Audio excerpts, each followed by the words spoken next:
क्रिस्त में मेरे प्यारे भाई और बहनों, आज के मनन चिंतन के लिए हम लेंगे सन्मति का सुसमाचार अध्याय 9 पद संख्याएं 9 से 13 तक। मत्ती का बुलावा। ईसा वहां से आगे बढ़े। उन्होंने मत्ती नामक व्यक्ति को चुंगी घर में बैठा हुआ देखा और उससे कहा, मेरे पीछे चले आओ। और वह उठकर उनके पीछे हो लिया। एक दिन ईसा अपने शिष्यों के साथ मत्ती के घर भोजन पर बैठे और बहुत से नाकेदार और पापी आकर उनके साथ भोजन करने लगे। यह देखकर फरीसियों ने उनके शिष्यों से कहा, तुम्हारे गुरु नाकेदारों और पापियों के साथ क्यों भोजन करते हैं? ईसा ने यह सुनकर उनसे कहा, निरोगों को नहीं, रोगियों को वैद्य की जरूरत होती है। जाकर सीख लो कि इसका क्या अर्थ है। मैं बलिदान नहीं बल्कि दया चाहता हूँ। मैं धर्मियों को नहीं, पापियों को बुलाने आया हूँ। क्रिस्त में मेरे प्यारे विश्वासियों, जब हम मत्ती का बुलावा सुनते हैं, जहाँ पर हम देखते हैं कि प्रभु यीशु सन्मति को बुलाते हुए कहते हैं, मेरे पीछे चले आओ, हम देखते हैं मत्ती की पृष्ठभूमि क्या रही होगी। जब हम सन्मति के बुलावे के पहले दृष्टांतों को जब हम पढ़ते हैं तो हमें पता चलता है कई सारे चमत्कार प्रभु ने दिखाए। प्रभु ने कोढ़ी को स्वस्थ किया, प्रभु ने पेतरुस की सास को चंगाई प्रदान की, फिर प्रभु ने आंधी को शांत किया और इस तरह से कई सारे चमत्कारों को हम देखते हैं। तो जब मैं इसे व्यक्तिगत रूप से समझने की कोशिश करती हूँ कि मत्ती की क्या मनोवृत्ति रही होगी। जब हम छोटे थे, जब हम प्रभु यीशु के बारे में सुनते हैं तो हम उनसे प्यार करने लगते हैं। हम उनके बारे में सोचने लगते हैं कि अरे यह व्यक्ति कौन होगा जो इतने सारे चमत्कार करता है।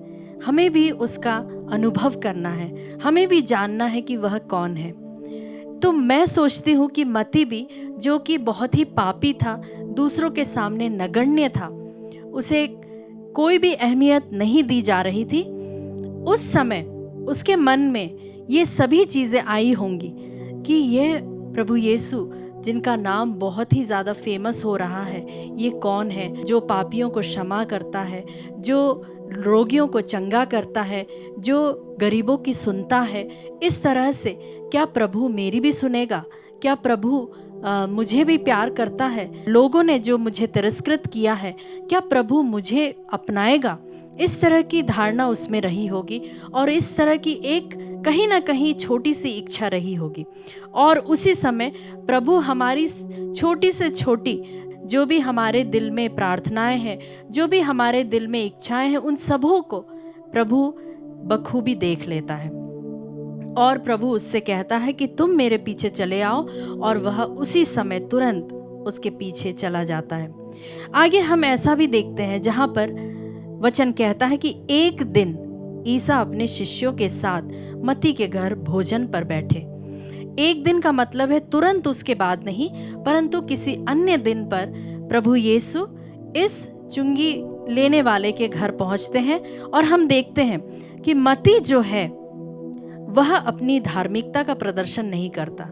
जब वह प्रभु यीशु को एक बार मान लेता है अपना ईश्वर, अपना गुरु, और जब प्रभु उसे बुला लेता है सबके सामने, जब मत्ती को उस निचले स्तर से ऊपर उठाया जाता है, जब प्रभु उसे उठाते हैं, तो वह अपने आप को बड़ा नहीं मानता, वह अपने आप को धार्मिक नहीं समझने लगता, बल्कि वह अपने जितने साथी थे, जिनके साथ वह पहले भी उठता बैठता था, जिनके साथ वह अपने सुख दुख बांटता था, उन सबों को भी वह दावत में बुलाता, उस खुशी में बुलाता कि देखो प्रभु ने मुझे बुलाया है और उसने मुझे चुना है। वहीं हम देखते हैं कि फरीसी जो है अपनी धार्मिकता का प्रदर्शन करना चाहते हैं और वे प्रभु के प्रति जजमेंटल बन जाते हैं, और वे उनके शिष्यों से कहते हैं कि तुम्हारा प्रभु कैसा है जो इन नाकेदारों और पापियों के साथ बैठता है।